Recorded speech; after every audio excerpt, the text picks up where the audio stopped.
혹시 여름만 되면 지하철 타는 게 부담스러우신가요? 이유는 간단합니다. 바로 땀 냄새, 발 냄새, 암내 같은 심한 채취 때문입니다. 문제는 이 냄새가 정작 본인은 잘 모른다는 점인데요.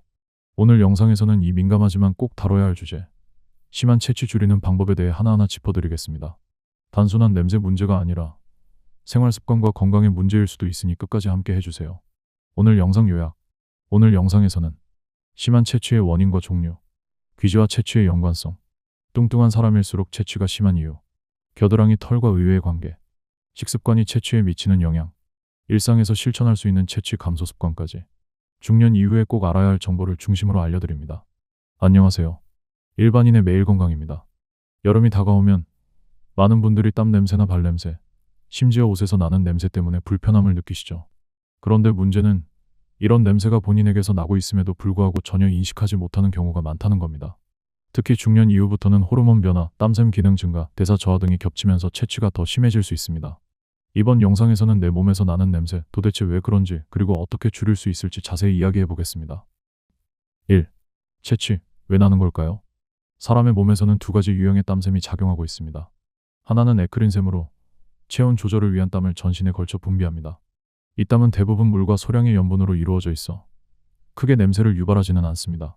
반면 또 다른 유형인 아포크린샘은 겨드랑이, 사타구니, 귀 뒷부분 등 특정 부위에만 존재하고 여기서 분비되는 땀은 훨씬 진하고 지방산, 단백질, 철분 등의 성분을 포함하고 있어 냄새를 유발하기 쉽습니다.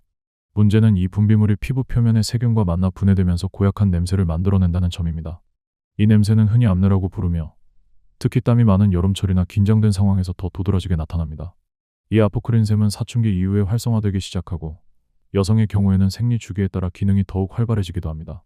특히 겨드랑이에서 나는 냄새는 이런 아포크린 땀샘의 활동이 활발할 때 더욱 심해지며 체질이나 유전적 요인에 따라 그 정도도 다르게 나타납니다.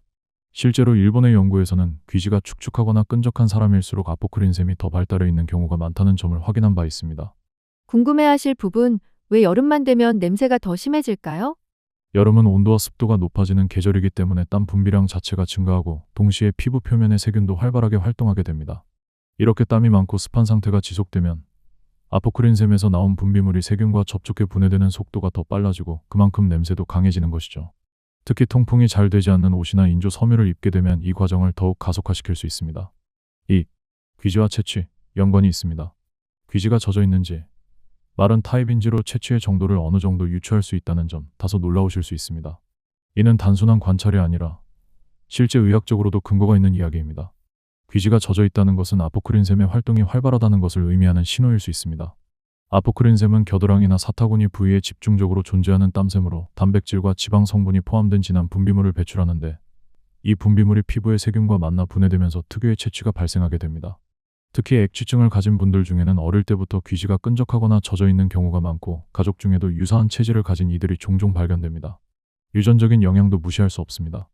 연구에 따르면 액취증은 상염색체 우성으로 유전되며 부모 중 한쪽이 해당 유전자를 가지고 있을 경우 자녀에게 전달될 확률이 높다고 알려져 있습니다. 그래서 본인이 특별히 활동량이 많은 것도 아니고 땀을 많이 흘리지도 않는데 채취가 심하다면 유전적인 소인이 작용하고 있는 것은 아닌지 의심해 볼 필요가 있습니다.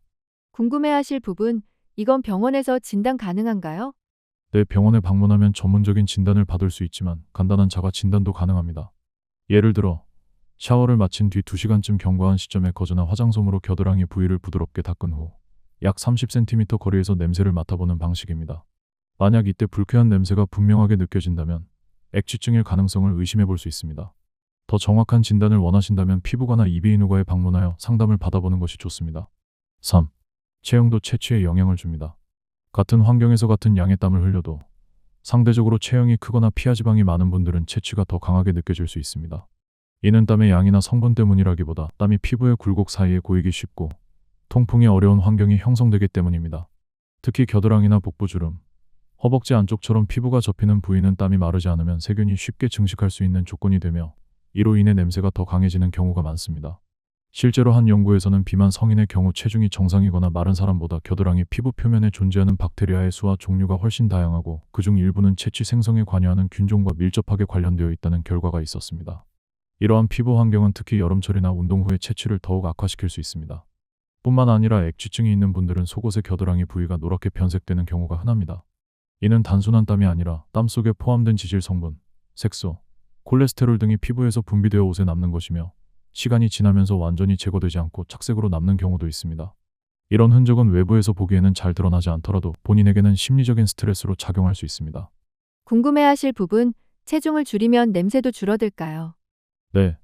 실제로 체중을 감량하면 피부 사이에 마찰이 줄고 땀이 고이는 부위가 줄어들면서 세균이 증식할 수 있는 환경 자체가 개선되기 때문에 체취가 완화되는 경우가 많습니다. 다이어트를 통해 체지방을 줄이는 것은 단순히 외형적인 문제를 넘어서 땀샘의 활동을 줄이고 전반적인 신진대사를 안정시키는 데도 긍정적인 영향을 줍니다. 특히 유산소 운동과 함께 채소 위주의 식단을 병행하면 항산화 작용이 활발해져 체내 노폐물 배출에도 도움이 됩니다. 다만 지나치게 단기간에 감량하려 하기보다는 꾸준히 건강한 방법으로 접근하는 것이 가장 좋습니다. 4. 겨드랑이 털 꼭 관리해야 할까요? 겨드랑이 부위는 땀샘이 밀집해 있고 특히 아포크린샘이 많이 분포된 곳입니다. 이 부위에 털이 많을 경우 땀이 털에 머물게 되고 이 상태에서 세균이 증식하면 특유의 체취가 더욱 강하게 발생할 수 있습니다. 겨드랑이 털은 냄새가 머무를 수 있는 환경을 만들기 때문에 체취가 고민이신 분이라면 청결과 위생 관리를 위해 정리해주는 것이 도움이 됩니다. 털을 깔끔하게 정리하고 샤워할 때 항균 비누를 사용하는 습관만으로도 세균의 증식을 줄일 수 있습니다. 특히 여름철이나 운동을 자주 하는 이러한 관리가 더 중요합니다. 피부과 전문의들은 겨드랑이 털 제거가 체취 감소에 효과적이라고 보고 있으며 실제로 겨드랑이 털을 제거한 후 파우더나 방취제를 함께 사용할 경우 냄새가 줄어든다는 연구 결과도 있습니다. 미국 피부과학회에 따르면 방취제의 효과는 겨드랑이 털이 없는 상태에서 더 높게 나타났다고 보고된 바 있습니다. 따라서 털을 정리한 후에는 땀을 건조하게 유지해주는 파우더나 뿌리는 방취제를 병행하는 것이 효과적입니다. 궁금해하실 부분, 면도를 자주 하면 피부가 더 자극되지 않나요? 맞습니다. 특히 민감한 피부를 가지신 분들은 매일 면도할 경우 피부에 자극이 쌓여 가려움이나 발진이 생길 수 있습니다. 그래서 매일 면도하는 것보다는 주 2회에서 3회 정도로 주기를 조절하는 것이 피부 건강을 유지하는 데 좋습니다. 면도 후에는 반드시 진정 효과가 있는 로션이나 수분 크림을 발라 피부를 보호해주는 것이 중요합니다. 특히 알코올 성분이 강한 제품은 오히려 자극이 될 수 있기 때문에 무향, 무자극 성분의 제품을 선택하는 것이 바람직합니다. 5. 식습관과 채취, 무관하지 않습니다. 채취 관리에 있어 식습관은 생각보다 큰 영향을 미칩니다. 우리가 먹는 음식은 체내에서 대사 과정을 거친 후 일부는 땀을 통해 배출되는데 이때 냄새를 유발할 수 있는 물질도 함께 나오게 됩니다.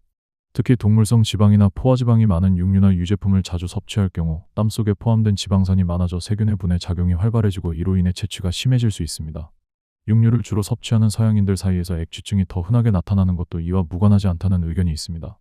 반면 채소나 과일을 자주 섭취하는 사람들은 체내 염증 수치가 낮고 항산화 작용이 활발하기 때문에 상대적으로 냄새가 덜한 몸 상태를 유지할 수 있습니다. 실제로 일부 연구에서는 식물성 위주의 식단을 유지할 경우 채취가 완화될 수 있다는 결과도 보고된 바 있습니다. 채소와 과일에는 활성산소를 줄이는 항산화 물질뿐 아니라 장내 유익균을 증가시키는 섬유소가 풍부해 장 건강까지 함께 챙길 수 있다는 점에서도 채취 관리에 유리합니다. 궁금해하실 부분, 그럼 고기를 아예 끊어야 하나요? 고기를 완전히 끊을 필요는 없습니다. 단백질과 철분, 비타민 B12 같은 중요한 영양소를 공급하는 식품이기 때문에 균형 있게 섭취하는 것이 가장 좋습니다. 다만 매일 고기를 과도하게 섭취하는 것은 채취를 유발할 수 있으므로 주 2회에서 3회 정도로 빈도를 조절하고 나머지 식사는 채소와 곡류 중심으로 구성해 보시는 것을 권장드립니다. 특히 채취가 고민이신 분들은 마늘, 양파, 향신료 등 강한 냄새를 남기는 음식도 일시적으로 줄이는 것이 도움이 될 수 있습니다. 또한 수분 섭취도 채취에 영향을 줍니다. 물을 충분히 마시면 체내 노폐물이 희석되어 배출되고 땀의 농도도 묽어지기 때문에 냄새가 줄어드는 효과를 볼 수 있습니다. 하루 1.5리터 이상의 수분을 꾸준히 섭취해 보시고 카페인이나 알코올처럼 체내 수분을 빼앗는 음료는 가급적 피하는 것이 좋습니다. 이와 함께 장 건강을 위해 식이섬유가 풍부한 식단을 유지하면 장내에서 생성되는 유해가스와 독소가 줄어들어 결과적으로 몸에서 나는 냄새도 덜해질 수 있습니다. 6. 병원 진료가 필요한 경우도 있습니다. 생활 습관을 아무리 바꿔도 냄새가 잘 잡히지 않거나 주변 사람들에게 자주 지적을 받는다면 그저 일시적인 문제로 넘기기보다는 병원 진료를 받아보는 것이 좋습니다. 채취는 단순히 땀 때문이 아니라 피부의 세균, 땀샘의 활성도, 유전적 요인, 심지어는 내분비 질환이나 대사 이상 같은 건강 문제와도 관련이 있을 수 있기 때문입니다. 요즘은 겨드랑이에 바르는 외용제나 약용 파우더부터 시작해서 전기 소작술, 레이저 시술, 보톡스 주사 등 다양한 치료법이 개발되어 있습니다. 특히 보톡스는 땀샘의 신경을 일시적으로 차단해 땀 분비를 줄이는 효과가 있어 땀이 많아 채취가 심한 사람에게 도움이 될 수 있습니다. 일부 연구에서는 보톡스 주사를 맞은 환자들이 6개월 이상 땀의 양이 현저히 줄어들었다는 결과도 보고된 바 있습니다. 그러나 이 역시 개인차가 존재하며 비용과 지속 기간 등을 고려해 결정하는 것이 좋습니다. 궁금해하실 부분, 모두 수술이 필요한가요? 아닙니다. 채취가 있다고 해서 무조건 수술이 필요한 것은 아닙니다. 정확한 진단이 먼저이고 그에 따라 치료법도 달라집니다. 경미한 경우에는 바르는 약이나 위생 관리만으로도 충분히 개선이 가능하고 조금 더 적극적인 치료가 필요한 경우라면 보톡스나 레이저 치료 혹은 소작술 등을 고려할 수 있습니다. 단, 냄새가 심해지기 시작한 시점이나 가족력 여부, 귀지의 형태 같은 정보가 진단에 도움이 되므로 병원 방문 시 이런 부분도 함께 전달하시면 더욱 정확한 상담이 가능합니다. 결론 및 실천법. 오늘 이야기한 내용을 정리해 드리겠습니다. 첫째, 채취는 대부분 땀과 세균의 반응으로 발생하며 특히 아포크린샘이 활발한 부위에서 두드러집니다. 둘째, 귀지가 젖어 있거나 가족력이 있다면 액취증 가능성을 염두에 두어야 합니다. 셋째, 겨드랑이 털과 옷 관리, 위생 습관이 채취를 줄이는 핵심입니다.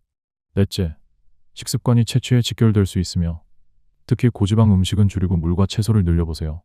다섯째, 생활 습관 개선으로도 해결되지 않으면 병원 진료를 통해 적절한 치료를 받는 것이 중요합니다. 지금까지 일반인의 매일 건강이었습니다. 채취는 단순히 땀 냄새가 아닌 우리의 건강과 생활 습관을 반영하는 중요한 신호입니다. 이번 영상이 여러분의 일상에 도움이 되었기를 바랍니다. 오늘부터는 작은 습관 하나로 채취 걱정 없는 건강한 여름 보내시길 바랍니다. 영상이 도움이 되셨다면 좋아요와 구독, 알림 설정도 잊지 마시고요. 감사합니다.